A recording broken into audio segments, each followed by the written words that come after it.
Lady Elara Ainsworth decided, with the quiet finality of a closing coffin lid, that she would ruin her own life before another man had the chance. The thought was not born of hysterics or passion, but of the bone-deep exhaustion that had become her constant companion. It settled in her chest, a cold, heavy stone where her heart used to be. The ballroom air was thick with the cloying scent of wilting roses and unspilled champagne. It felt like breathing in disappointment. Elara stood near a pillar, her gloved fingers tracing the cool marble, trying to anchor herself in a world that seemed determined to set her adrift.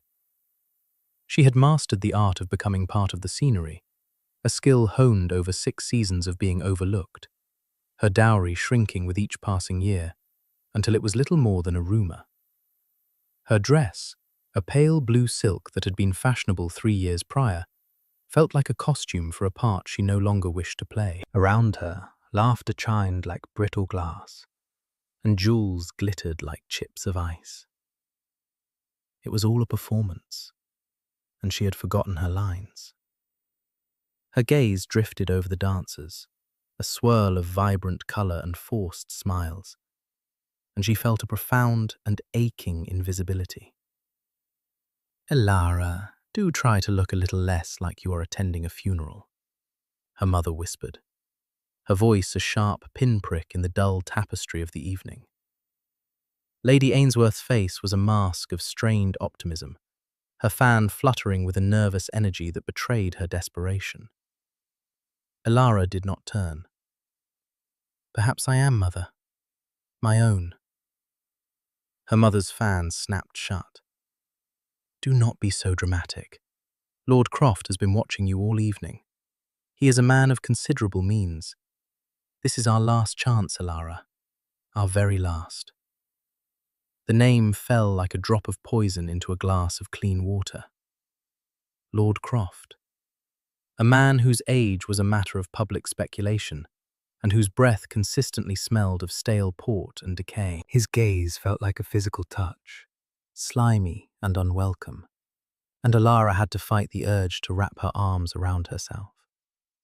The thought of his hands on her, his name attached to hers, was a horror she could not quite fathom.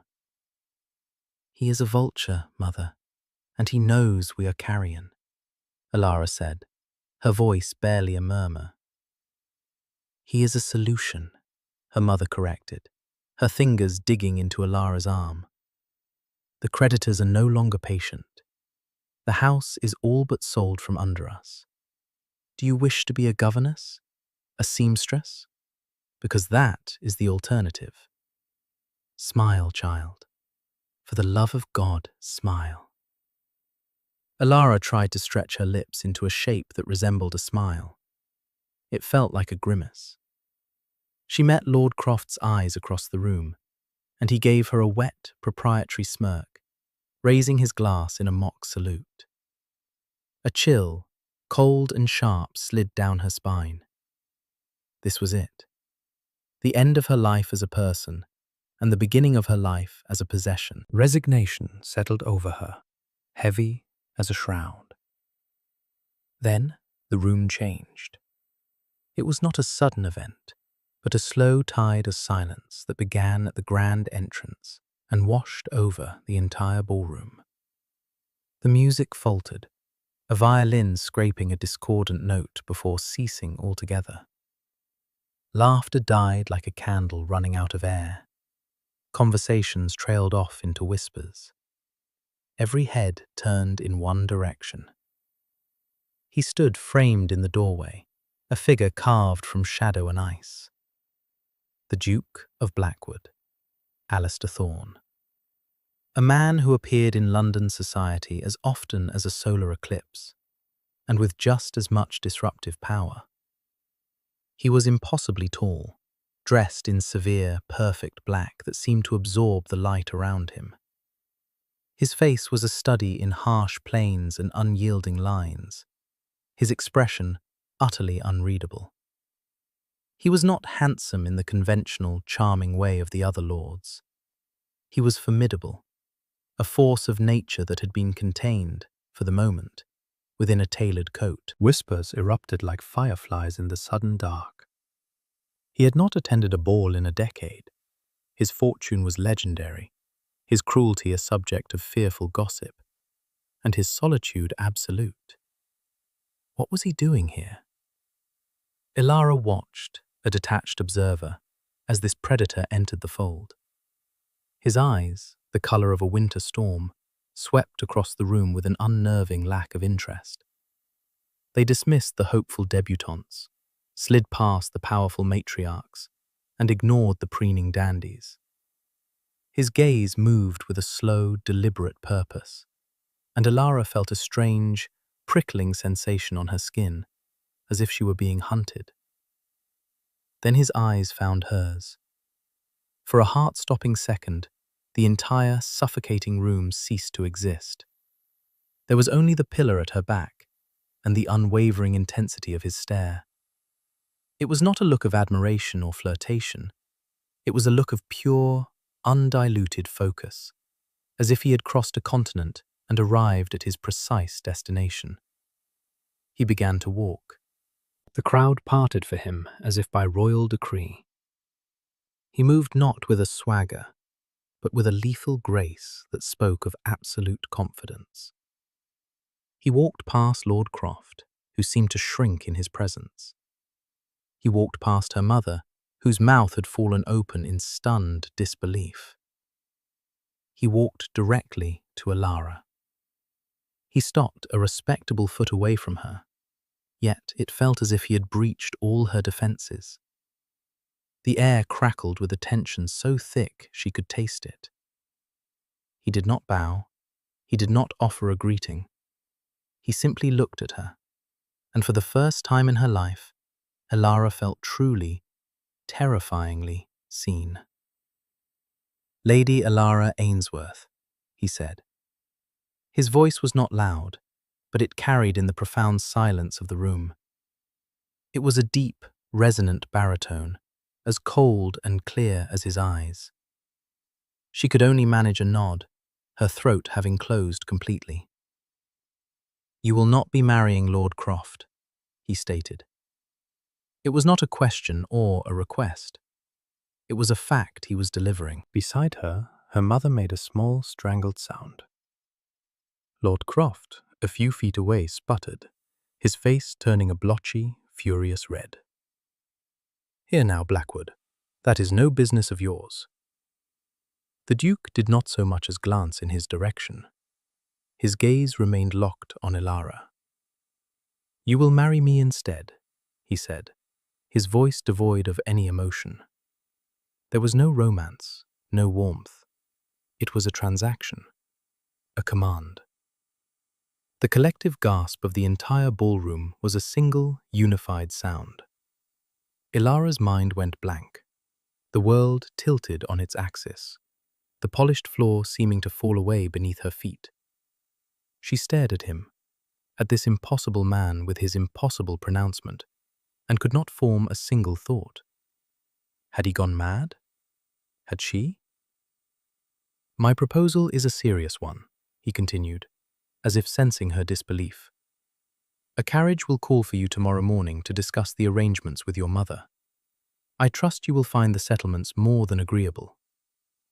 He had not asked her, he had informed her.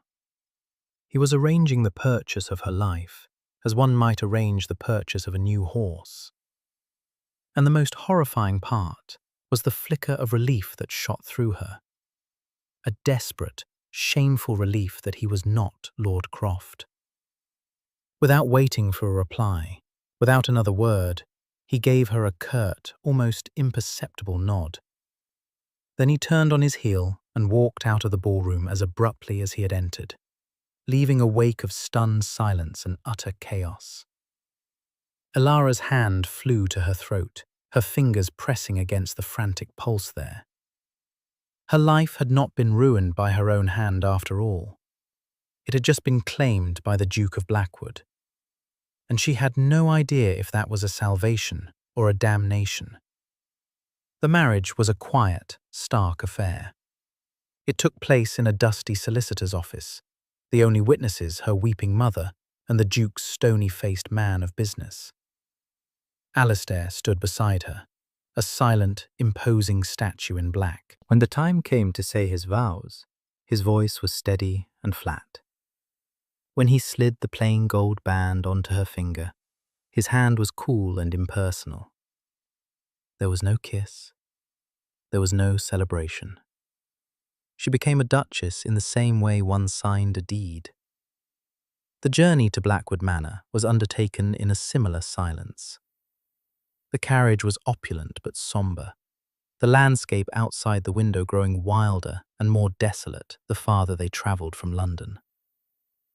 Ilara sat opposite her new husband, her hands clenched in the lap of her simple grey travelling dress.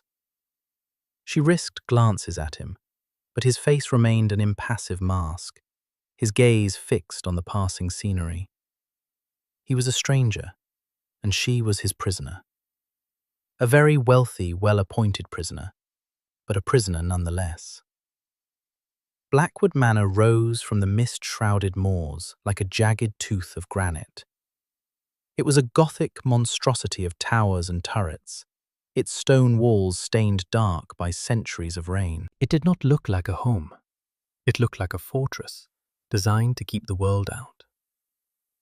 As the carriage rolled to a stop, a line of servants stood waiting on the steps, their faces as grim and grey as the house itself. Their life together began. It was a life of echoing silence and hollow routine. They ate their meals at opposite ends of a monstrously long dining table, the clink of their silverware the only sound in the cavernous room. He would retire to his study immediately after, a room she was never invited to enter. She would retreat to the library, a magnificent but cold chamber filled with thousands of books that felt as untouched as she did. He was not unkind. He was simply absent. A ghost who shared her house. Her days were her own, and she spent them exploring the sprawling, neglected grounds. She felt a kinship with the overgrown gardens and crumbling stone walls. They were both beautiful in their own way, but left to ruin. She was the Duchess of Blackwood, a title that felt like a borrowed coat, and she had never felt more alone. Then, the first crack appeared in the ice. A week into her new life, she returned to her cavernous bedchamber after a long, aimless walk. On her bedside table, nestled next to a silver candlestick, was a book.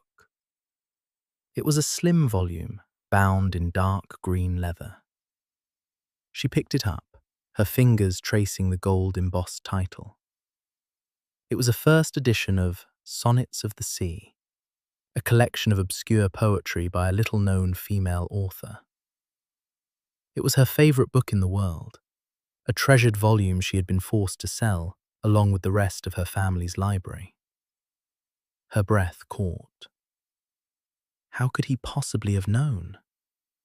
She had never spoken of it, not to him, not to anyone in years. She opened the cover. There was no inscription, no note, just the book, sitting there as if it had appeared by magic. It was a silent, anonymous gesture of impossible thoughtfulness. It was the first time she considered that the man she married might be more than the cold shell he presented to the world. A few days later, another crack. At dinner, a servant was clearing the plates when he stumbled, sending a salt cellar clattering to the floor. Ilara flinched, expecting a thunderous reprimand from the head of the table. The Duke was known for his exacting standards. But Alistair did not say a word. He simply signalled for another servant to bring a replacement. As he reached for it to pass it to her, she saw his hand. For a fraction of a second, it trembled. A barely perceptible tremor, but it was there.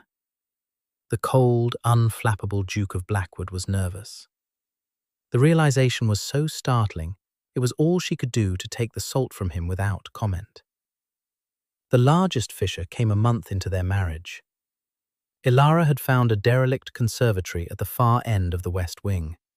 its glass panes clouded with grime, and its interior a jungle of dead, tangled vines. Yet the light inside was beautiful. She had brought her sketchbook and charcoal, losing herself for hours in capturing the haunting decay.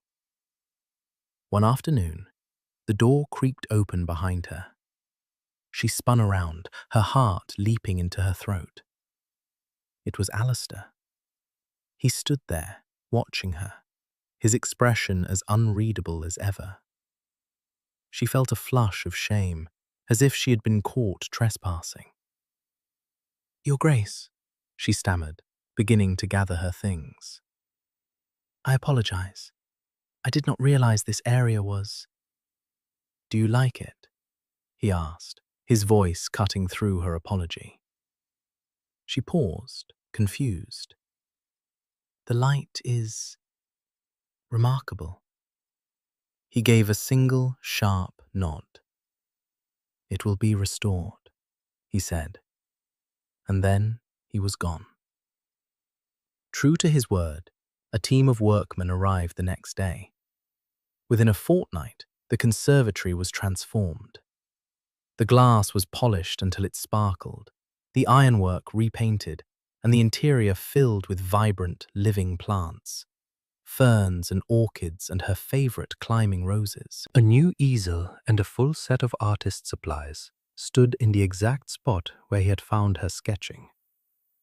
It was a gift of staggering generosity, delivered, like the book, without a word or explanation. She sat in the restored conservatory, the air warm and fragrant, and felt a profound and terrifying sense of confusion. Who was this man? This cold, silent duke who saw her so clearly, who seemed to know the secret corners of her heart without ever speaking to her. He had bought her, yes, but he was also tending to her. Like one of the rare orchids he had planted in her new sanctuary. An invitation arrived. A ball hosted by the Marquis of Ashworth. A mandatory appearance for a new Duke and Duchess. Ilara dreaded it. Returning to that world, the world that had cast her out, now as the wife of the most feared man in England, was a daunting prospect. "We must attend," Alistair said at dinner, his tone leaving no room for argument. She simply nodded, her appetite vanishing. The night of the ball, she stood before the mirror in a gown of deep emerald velvet, a colour Alistair had chosen. The blackwood diamonds glittered at her throat, cold and heavy. They felt like a beautiful cage. When Alistair entered her dressing room to escort her, he stopped short. His eyes swept over her, and for a fleeting moment, the icy mask slipped. She saw a flicker of something else, something raw and vulnerable, before it was gone. "You are acceptable," he said, his voice gruff. He held out his arm. The ballroom fell silent upon their entrance, just as it had the night he had proposed. This time, however, the silence was laced with a different kind of awe. She was no longer the invisible wallflower. She was the Duchess of Blackwood, and she was on the arm of a lion. The whispers followed them like a trail of smoke. They were holding court, a stilted and formal affair, when a familiar, venomous voice cut through the polite chatter. "Well, well, if it isn't Lady Ilara, or should I say, Your Grace." Lady Beatrice, a woman who had once been considered the most likely candidate for the position Ilara now held, approached them. Her smile was all teeth. "One must admire your resourcefulness. To go from near beggary to a duchess in a single evening. It is quite the fairy tale." The insult was clear, the implication of her being a fortune hunter laid bare for all to hear.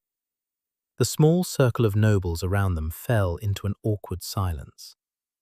Ilara felt the blood drain from her face. The old shame, the familiar humiliation washed over her. She opened her mouth to offer a dignified, if weak, defense, but before she could speak, Alistair moved. He did not raise his voice. He did not even look angry. He simply shifted his stance slightly, placing himself almost imperceptibly in front of Elara. His eyes, cold as death, fixed on Lady Beatrice. "Lady Beatrice," he said, his voice a low, chilling murmur that only those nearby could hear. "It is a truth universally acknowledged that a woman of declining beauty and diminishing prospects must resort to malice to feel relevant." He paused, letting the words sink in. "My wife's origins are of no concern to you. Her present station, however, should be. I would remember that, if you value your invitations for the remainder of the season." Lady Beatrice's face went from smug to ashen in a matter of seconds. She looked as if he had physically struck her. Without another word, she turned and fled, nearly tripping over her own gown. Alistair turned back to the group, his expression unchanged. "As you were saying, Lord Hemlock, something about your new stallion?" The conversation resumed, stilted and cautious, but Elara heard none of it. Her heart was hammering against her ribs. He had defended her, not with loud anger, but with a quiet, surgical cruelty that was far more effective. He had protected her honor. A man in a marriage of pure convenience had no reason to do that. The gesture was so at odds with the cold, transactional nature of their arrangement that her carefully constructed understanding of him shattered into 1,000 pieces. The rest of the evening passed in a blur. On the carriage ride home, the silence was no longer empty. It was charged, heavy with unspoken questions. Elara stared out the window, watching the dark countryside fly by, her mind racing.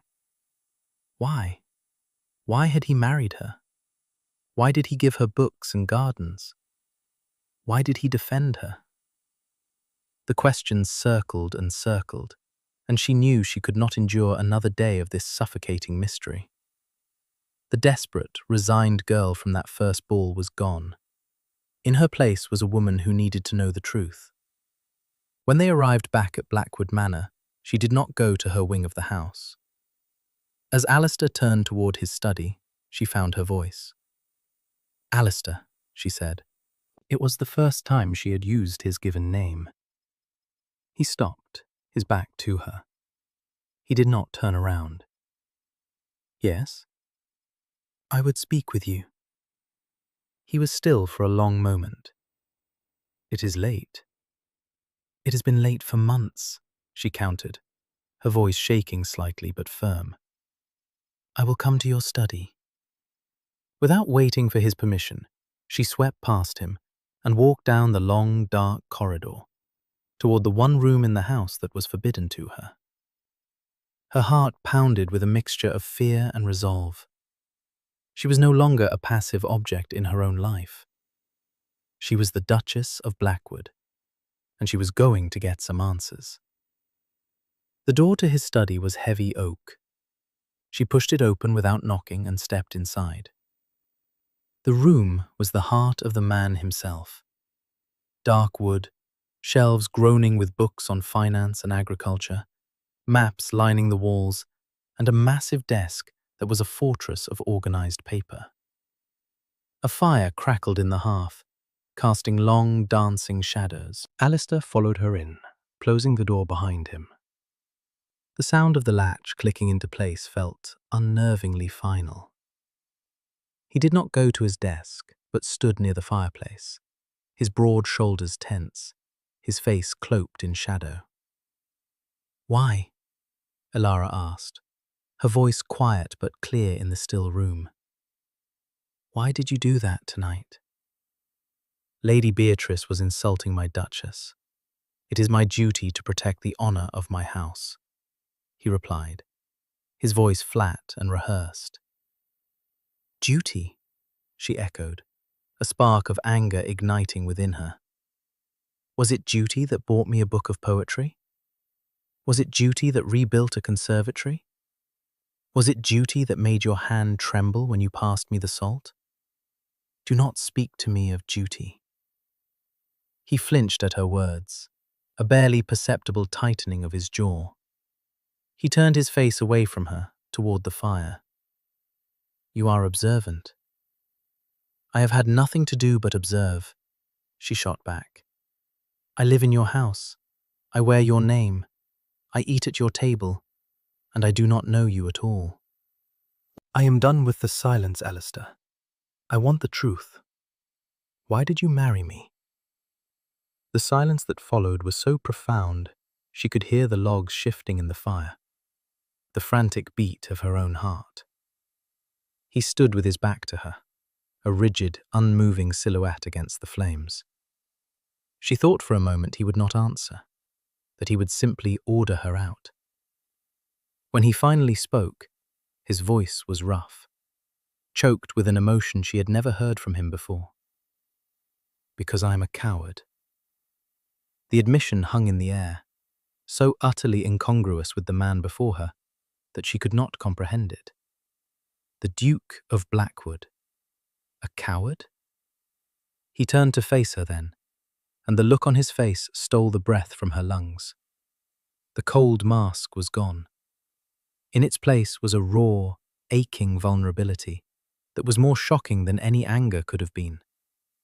His eyes, usually so stormy and distant, were filled with a deep, ancient pain. I have loved you for 10 years, Elara, he said, his voice cracking on her name.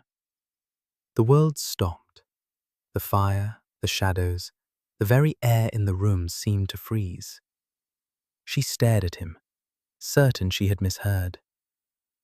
I saw you at your debutante ball, he continued, his gaze distant, lost in a memory. You were standing by a pillar, just like the night I proposed. The room was full of noise and empty people, and you were so quiet, so still. You were reading a book of poetry you had smuggled in. You thought no one was watching. He took a hesitant step toward her. I watched you all season. I learned your favorite color was the pale blue of a twilight sky. I learned you preferred walking in the rain over dancing at a ball. I learned you had a wit as sharp as your mind and a kindness you tried to hide. I learned everything I could about you.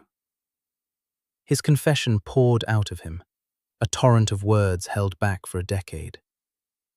But I was what you see, this cold, broken thing. My father raised me to be a duke, not a man. To feel was a weakness, to love was a liability. I was convinced I would only ruin you, tarnish your light with my darkness. So I stayed away. I told myself you would find a good man, someone worthy of you, and you would be happy. That had to be enough. His hands clenched into fists at his sides. And then I heard the rumors. Your family's ruin. That foul creature Croft closing in. The thought of his hands on you, of your light being extinguished in that vile, loveless prison. I could not bear it. He looked at her, his expression one of pure desperation. My proposal was not a strategy. It was an act of sheer, selfish panic. It was the only way I knew to save you. A clumsy, brutal gesture from a man who has never learned the language of the heart. I brought you here to keep you safe, and in doing so, I trapped you in another cage. A gilded one, perhaps, but a cage nonetheless. And every day I have been terrified that you would see the truth. That I am not a cold duke. I am just a man who has loved you from afar for so long that he forgot how to step into the light. He fell silent, his chest heaving, his confession laid bare between them like a vital organ. The formidable Duke of Blackwood was gone. In his place was a lonely, frightened man who had just admitted to a decade of silent, hopeless devotion.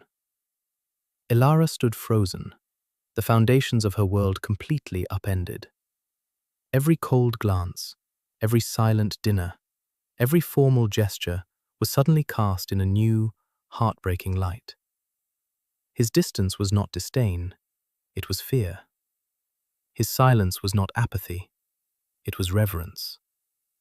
The fortress of Blackwood Manor was not meant to keep her in, it was meant to protect her. And the man who built it was its first and most lonely prisoner. Her own heart, which she had thought a dead and useless thing, gave a painful, powerful lurch. It ached. It ached for the 10 years he had spent in silence, for the love he felt he was unworthy to give. It ached with a sudden, overwhelming wave of empathy that was so potent, it felt like love itself. She did not speak. Words felt clumsy, inadequate for the enormity of his revelation. Instead, she closed the distance between them. She walked across the Persian rug until she was standing directly before him. He watched her approach, his eyes wide with a mixture of hope and terror, like a man awaiting a verdict. She slowly raised her hand and laid it gently over his heart. She could feel it hammering against his ribs, a frantic, wild rhythm that matched her own. He flinched at her touch, as if he expected to be struck. She looked up into his tormented eyes. She saw the boy who was taught to be a duke, the man who was afraid of his own heart, and the silent admirer who had loved her for a decade. She saw Alistair. Her decision was not a thought.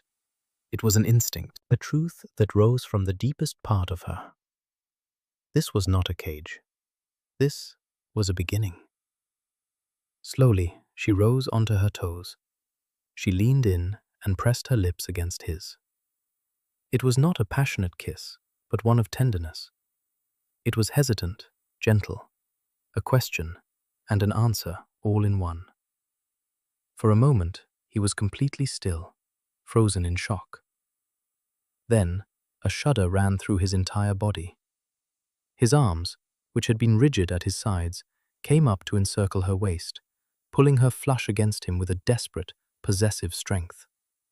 He deepened the kiss, and it was like a dam breaking. A decade of unspoken longing, of silent worship, of desperate fear poured into it.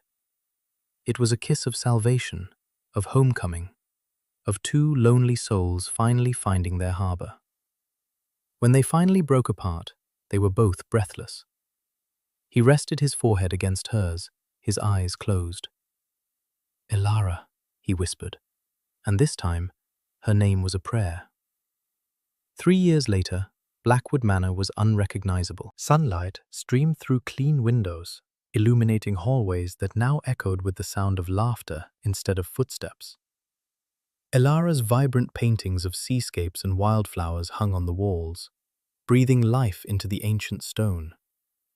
The gardens were no longer neglected, but bloomed in a riot of color, tended to by Elara and, to the astonishment of the staff, the Duke himself. Alistair was a changed man. The icy mask was gone forever, replaced by a warmth that radiated from him whenever Elara was near. He smiled. He laughed. He held his wife's hand during their walks, his thumb constantly stroking the back of her palm, a small, grounding gesture of a man who still seemed in disbelief of his own happiness. Their joy was near perfect, shadowed only by a single quiet worry. Their son, Arthur. He was a beautiful child of 2, with his father's stormy eyes and his mother's gentle disposition.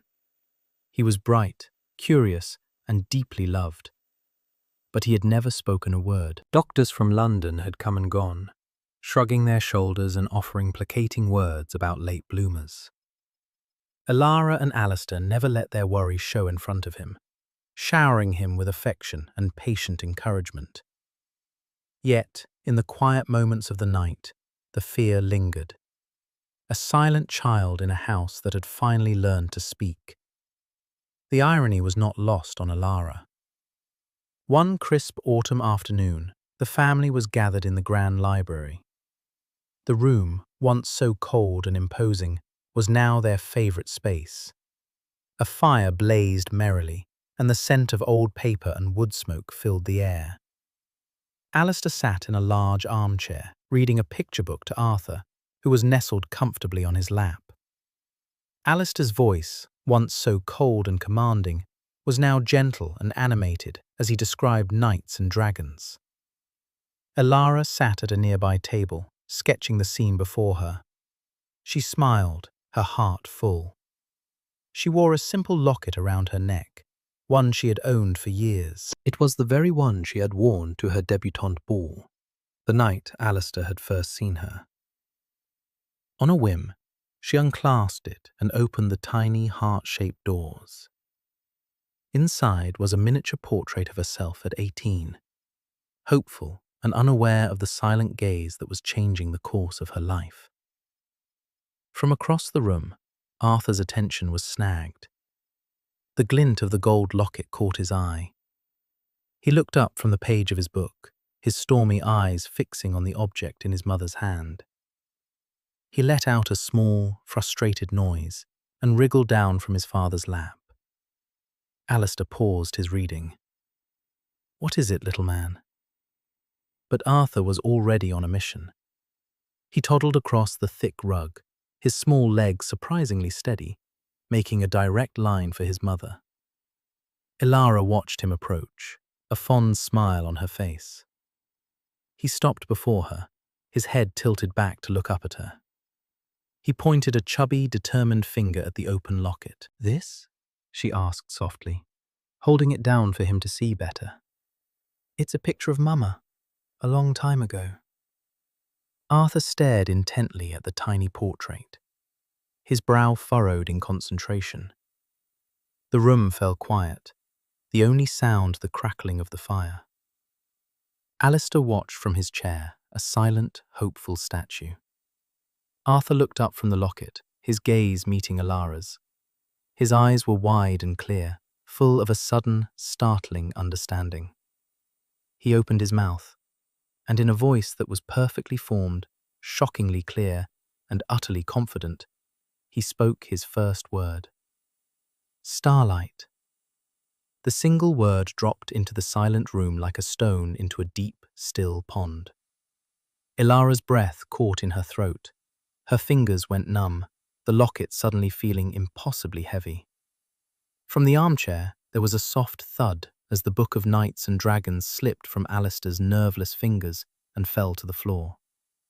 He was frozen, his face pale, his eyes wide with stunned disbelief.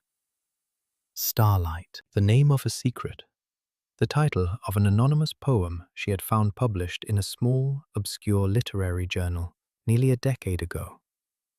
It was a beautiful, aching piece about a girl at a ball, hidden in the shadows, whose inner light shone brighter than any of the diamonds in the room. A girl who was like a lone, distant star in a crowded sky. Elara had fallen in love with the poem, had clipped it from the journal, and had kept the fragile, yellowed paper tucked away in her private memory box ever since. She had never known who wrote it. She had never spoken of it to a soul. She looked from her son's innocent face to her husband's stricken one. The truth slammed into her with the force of a physical blow. There was only one way Arthur could have known that word. He had learned it from his father. It must have been a name Alistair whispered to his son in the dead of night, a secret, sacred name for the woman he loved. The name he had given her in a hidden poem all those years ago. The final, missing piece of his silent, decade-long devotion, revealed not by the man himself, but by the child who was the living proof of their love. In the silent, firelit library, surrounded by her past, her present, and her future, Elara looked at her husband, the mute Duke's son, and the secret that had finally found its voice. No one spoke. There was nothing left to say.